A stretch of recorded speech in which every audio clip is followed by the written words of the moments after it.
DragonDark, the Archive Trilogy, Book 1, The Red Orb, by Craig DeBoard.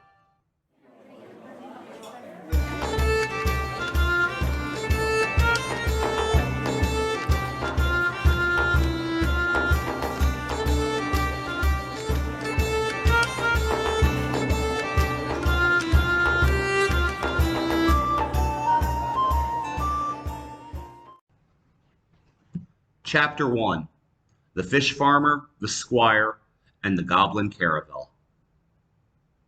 The punch connected. A tooth flew from the man's mouth and into the raucous crowd of onlookers. The man stumbled, his foot hitting an errant rock in the fighting circle, and regained his balance. Just as he did, he took another hit, and the crowd cheered again.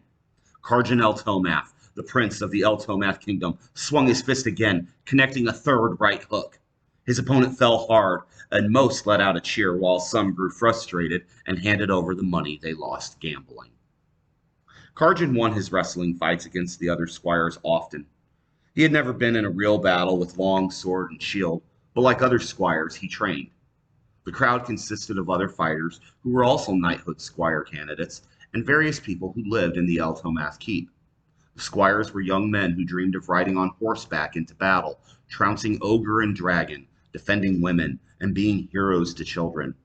The knighthood of El Tomath was strong, and the citizens of the kingdom suffered desperation and poverty from the famine. The upper echelons of society still thrived, though. Common folk were angry with the royal family and the wealthy elite.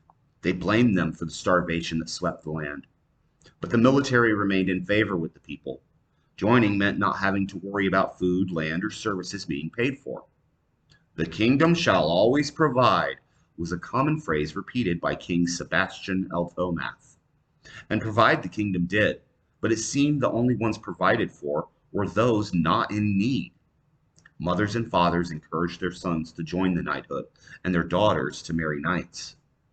The position a knight carried commanded respect and awe and offered a life free of money problems.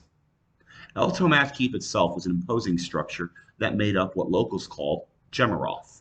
The town of Gemmeroth itself sat behind the keep. The main gates of the keep didn't face the town, but instead the opposite direction, opening into rolling hills covered in grass that went for miles. The belief was that the keep would keep its back to the people as a sign of trust in the people.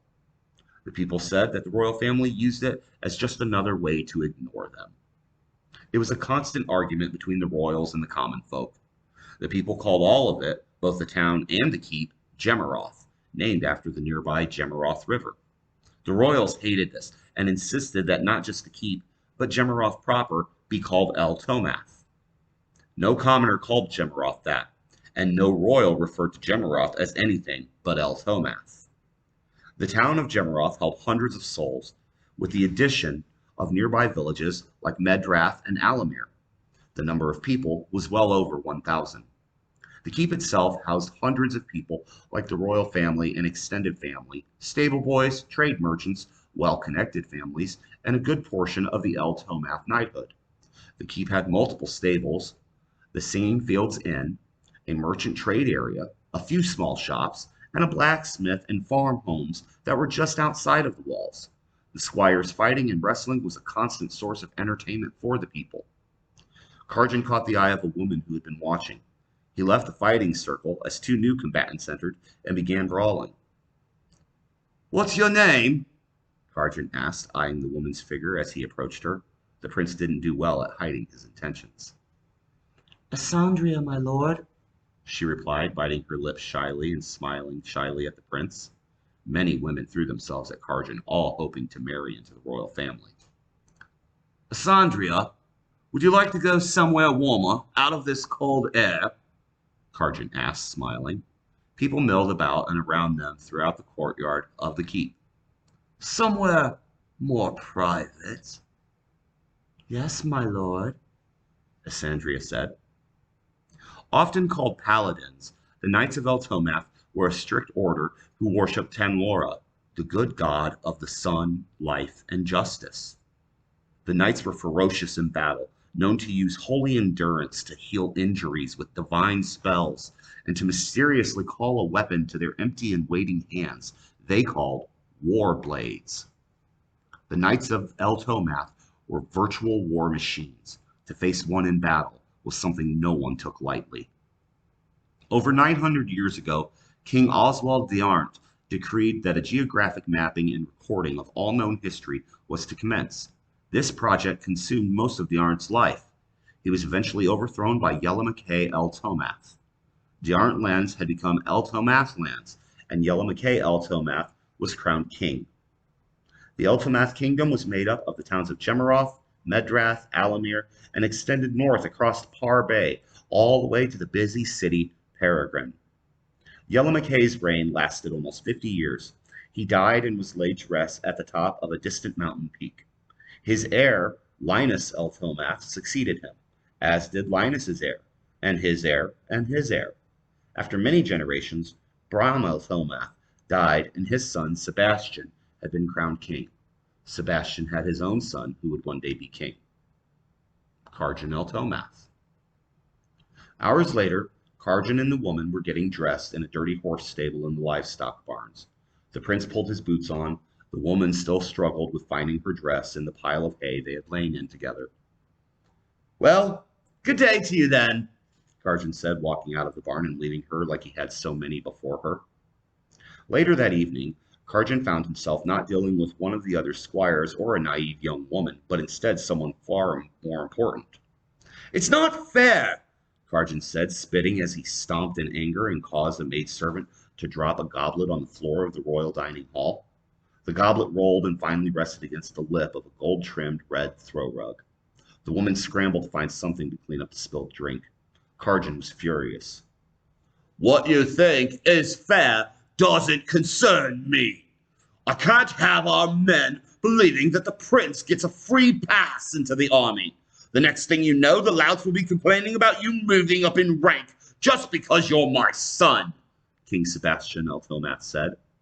Kargin started to speak, but was interrupted by the king. "Where does that leave me? Where?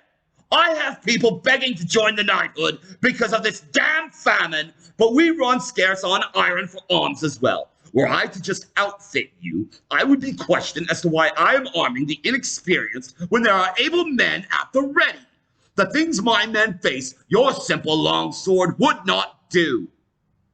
The squire prince was furious and found himself interrupted yet again. "I sit on this throne because people believe in me, and they believe in me because I withstood the trials and learned real honor. You will do the same," Sebastian said. The king adjusted himself in his seat at the long table made of cherry tree wood. Delicacies from all across the continent of Narantoth were offered on the table. Roasted fowl, barbecued boar, the freshest fruits of the Kell forests to the north, and the crunchiest and choicest of vegetables from the farms surrounding El Tomath Keep were served. While most in the kingdom starved, rationing in the keep had not yet started. The king had been dealing with desperate insurgents and angry common folk. The last 6 months had been hard. He had no desire to add to his problems. "Why do we even need honor to be a part of the knighthood?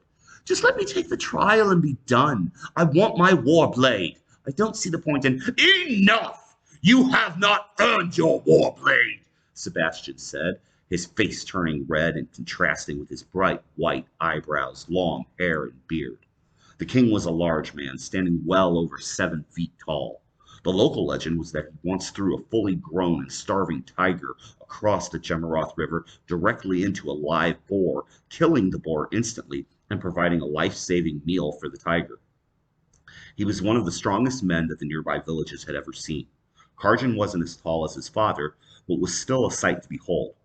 Over 6 feet, lean and muscular, he was the exact image of his father, but younger, and his reddish-brown beard was just starting to fill in. His eyes were a chestnut brown and always had a slight judgmental squint to them. Sebastian's eyes narrowed. The king hated defiance above all else. "You may be my son, but I am king. You would do well to remember that, boy. I have neither the time nor the patience to deal with insolent soldiers whining about the prince getting a free ride into the knighthood without having to follow the same protocols. You will learn to follow orders, you will take the honor quest, or you will be broken." Father and son stood silent, watching one another for a moment and waiting to see which would give in first. It was an intense moment that made all of the servants in the dining hall uncomfortable. Fine, Kargin said after what seemed like an eternity of bitter silence. Crossing his arms and looking down at the floor, he composed himself. Can I at least have some money for tonight? For what? More whores from Meddrath? Really? More of that awful dwarven piss they call whiskey? The king said, rolling his eyes and taking a handful of grapes from a platter. Well, yeah, Kargin said, shrugging his shoulders. King Sebastian el Tomath stared at his son and shook his head slowly for a moment. Damn it, whatever, Sebastian finally said. Take it from the coffer. Remember, you leave in the morning for Alamir, blizzard or not, and I won't hear another word.